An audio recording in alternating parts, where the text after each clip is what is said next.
Vamos a explicar el ejercicio que ilustra la evaluación en dos monedas. Vamos a tomar un dólar blue informal como base de 144 pesos y vamos a suponer que proyectamos por 3 años. Obviamente que los pasos que corresponden a la teoría de la paridad se van a suponer dados en este ejercicio. Las tasas en pesos y en dólares correspondiente a bonos soberanos argentinos se encuentran proyectadas en la columna C y D, 40, 25, 20, y en dólares 8,7, 4,3, 2,5 tasas efectivas anuales.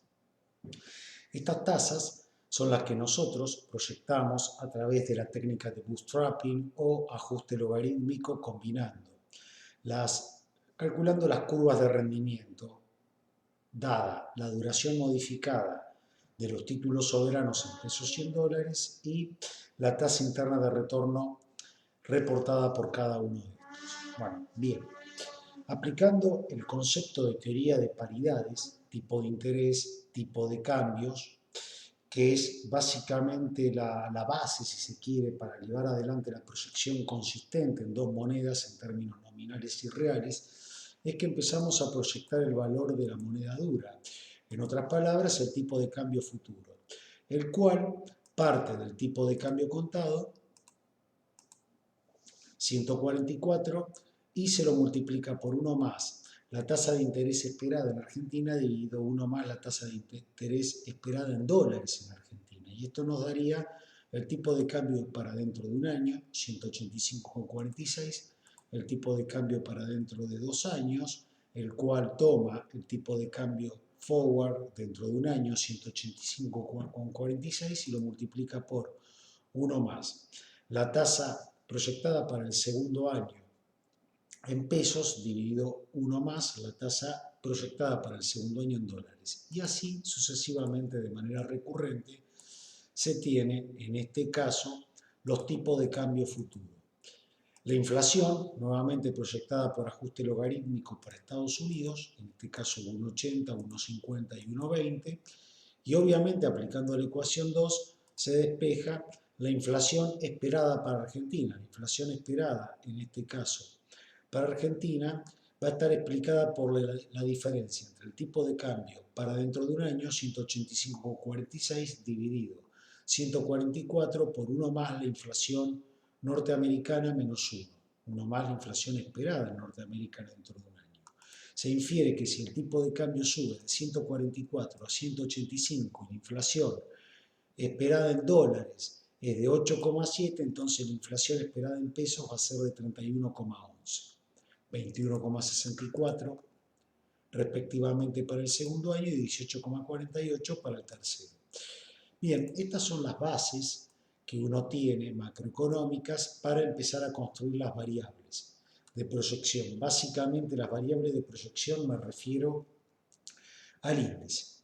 Como dijimos, un número índice es igual a 1 más una base 100, que sería para el año 0, 1 más 0 igual a 1, y luego crece a razón de la inflación. En este caso, 1,31, habida cuenta que la inflación acumulada para el primer año es del 31%, en el segundo periodo es 1,31 por 1,2164, dando un índice acumulado de inflación de 2 años del 59, y en el tercer año, siguiendo la misma línea de razonamiento, desde el año 1 al 3, la inflación acumulada es 1,89. Esto es para indexar, llevar a moneda de cierre un flujo de fondos desde el año 1 al año 3. Este desde el año 1 desde el año 0, al año 1, y este, el 1,59, sirve para indexar desde el año 0 al año 2.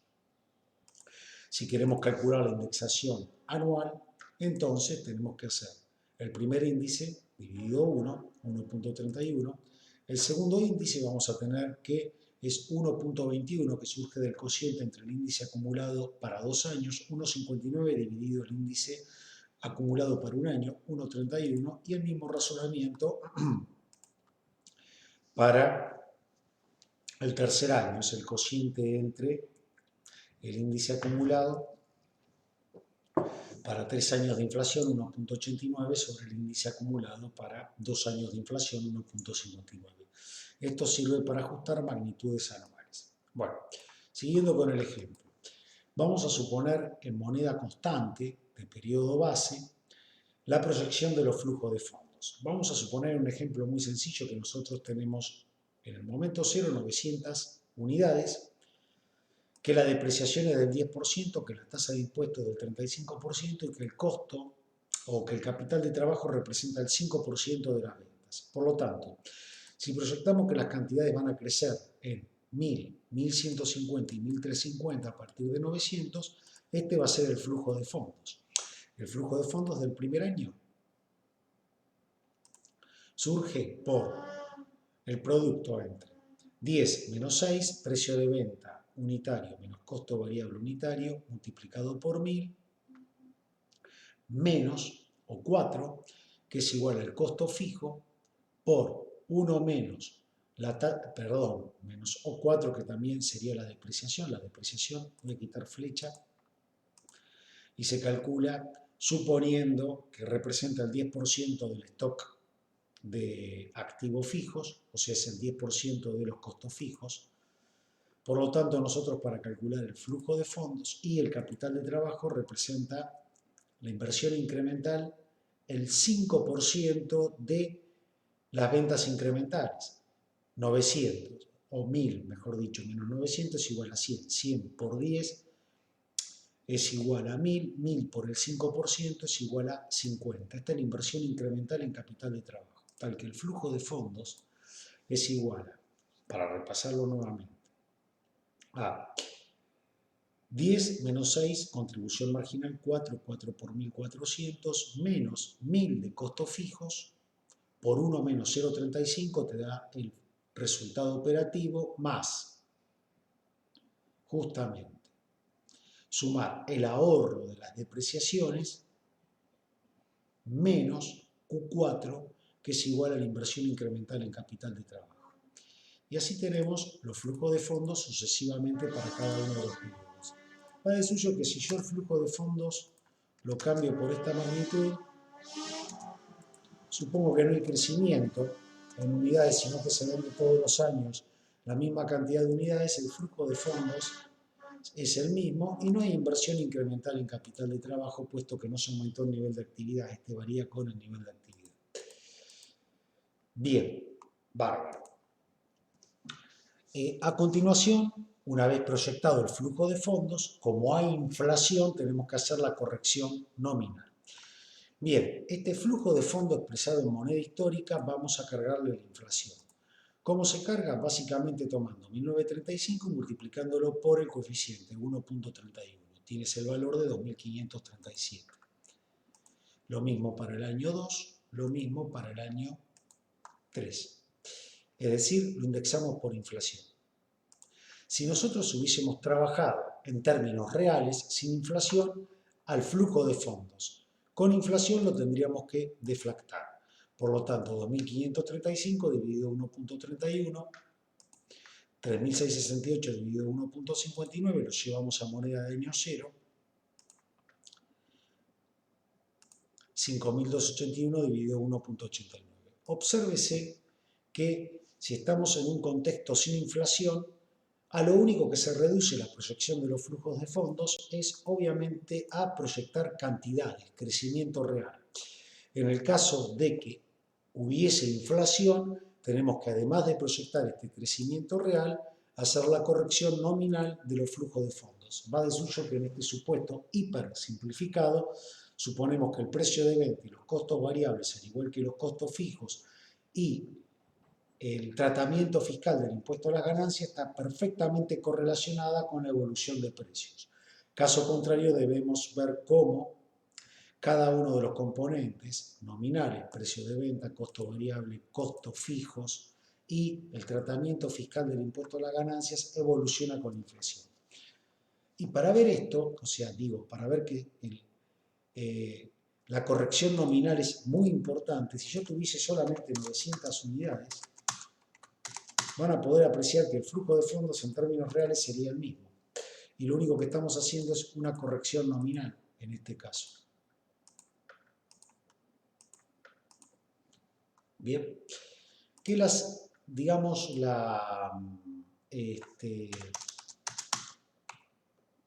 gran confusión que suele haber cada vez que nosotros hacemos una proyección de estas características, porque por lo general se proyectan las cantidades, pero se descuida la cuestión nominal, que es la que estamos tratando acá, en un marco coherente de proyección a partir de la teoría de las paridades. Bueno, si seguimos, entonces, tenemos los flujos de fondos nominales, los flujos de fondos libres en términos reales. Bien, ¿qué sería lo que ahora quedaría? En el caso de estar trabajando en moneda doméstica, tendríamos que actualizarlo. ¿Por qué tasas? Por las tasas proyectadas en términos nominales del costo del capital y la tasa real.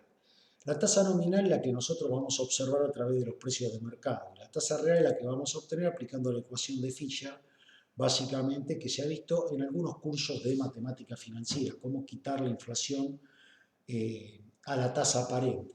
Bueno, en este caso, obviamente que la tasa nominal es del 50% para el primer año y para el segundo año es del 14,40, puesto que este 50% le restamos la inflación esperada para el primer año, 50 menos 31,11 dividido 1.3111, y te da 14,40.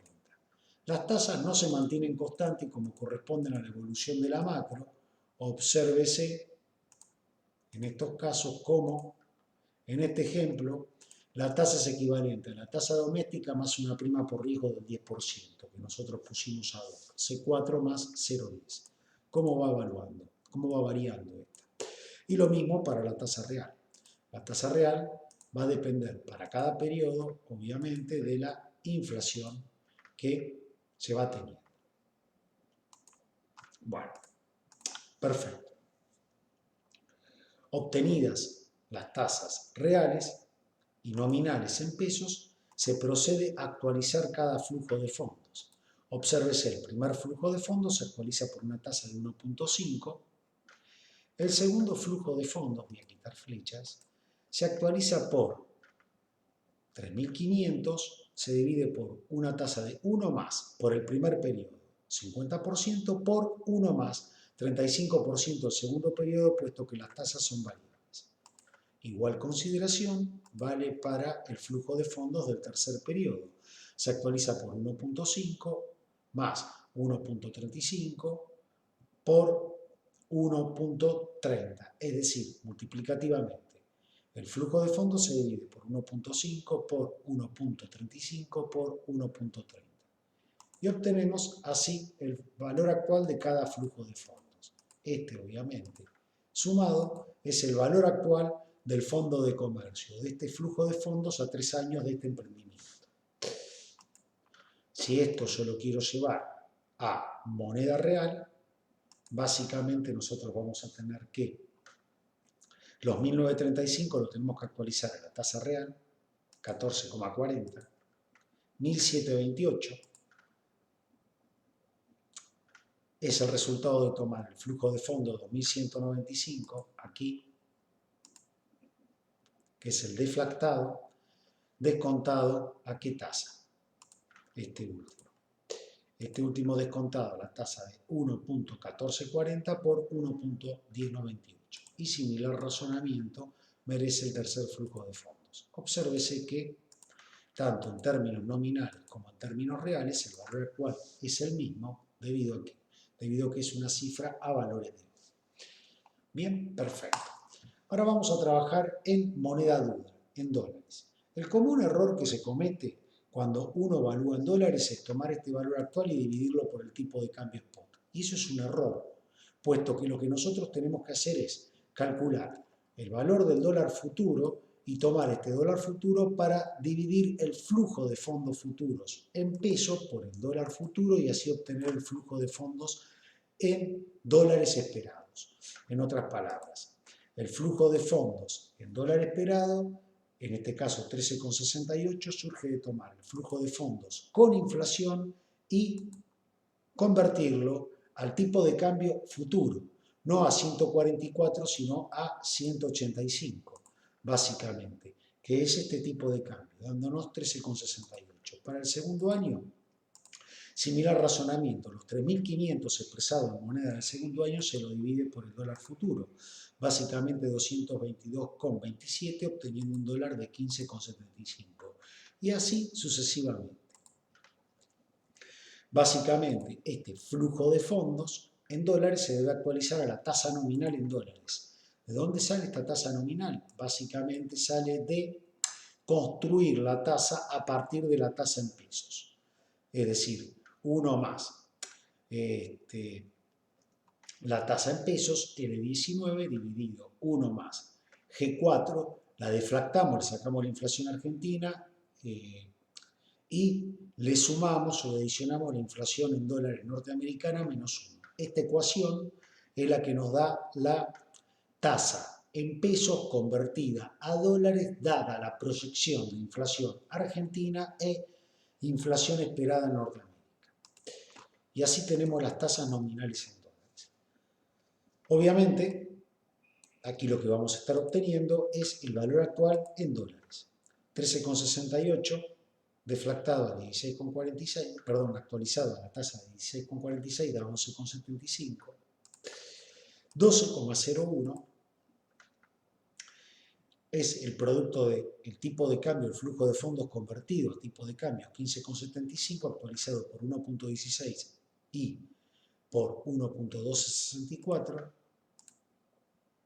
y lo mismo aquí. 17,38, que es el flujo de fondos en pesos convertido al tipo de cambio esperado, actualizado estas tres tasas. Perfecto.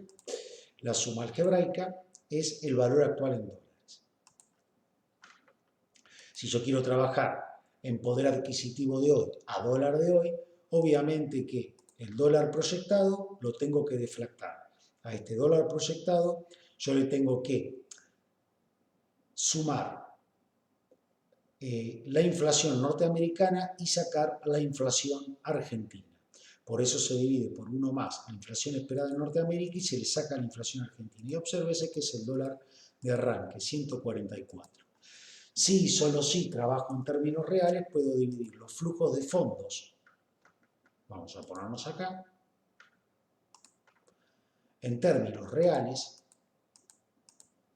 por el dólar a valor. Pero tienen que ser los flujos de fondos en términos reales. Nuevamente me paro acá y tienen que ser estos flujos de fondos. Los flujos de fondos deflactados, o sea, esto como si no hubiese inflación. Bueno, y ahí obtengo entonces el flujo de fondos en dólares de hoy, porque el flujo de fondos está expresado en términos reales. El valor actual de este flujo de fondos en dólar de hoy lo tengo que actualizar a una tasa real en dólares, que básicamente en este caso es de 14,40 y esta surge de tomar la tasa nominal en dólares y quitarle la inflación norteamericana.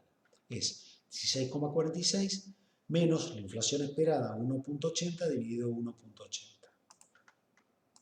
Y aquí tengo los flujos en dólares. Y obsérvese que el valor actual de estos flujos en dólares es equivalente al valor actual de los flujos en dólares nominales. Obviamente ya los flujos coincidían. Esto es la sumatoria. Perfecto. Aquí tenemos la equivalencia. Si yo hago 5.182 en este caso y lo divido, 5.182,39 es el valor actual del flujo de fondos en pesos, dividido 35,99 me da 144 el valor del dólar hoy que tomamos como base. Si yo divido 5.182 dividido 144, obtengo el valor en dólares del proyecto, el valor en pesos dividido tipo de cambio me da el valor en dólares, y si multiplico 144, tipo de cotización, por el valor en dólares del proyecto, obtengo el mismo en pesos. Si cambio la premisa, y acá observen, de proyección, supongamos que pongo 100 pesos el valor del dólar, automáticamente cambia toda la concepción de la ecuación, pero seguimos manteniendo la paridad, 5.182,39, y ahora en dólares el proyecto vale más. ¿Por qué vale más en dólares? Porque lo que ocurrió con el tipo de cambio es que bajó.